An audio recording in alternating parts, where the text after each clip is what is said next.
So sabi nitong si Sara Sayad na ang mga totoong magnanakaw daw ay hindi sa bangko pinapasok ang pera kundi sa mga malet. So kinumpirma nga nitong si Sayad na ang mga ninakaw nilang limpak-limpak na pera ay sa maleta nila nilalagay.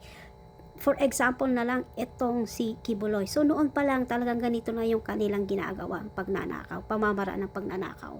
Si Kibuloy dati, 'di ba, sa Hawaii, kasama niya si Salinas, yung isang kampon niya, 'di ba?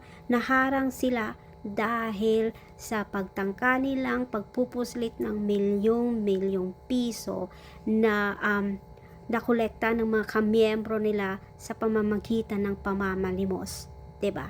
Kung ito may katotohanan na nagnakaw nga itong si Sara. So, sa mga ganitong paraan pala nila ginagawa. Sa maleta nila nilalagay yung mga pera.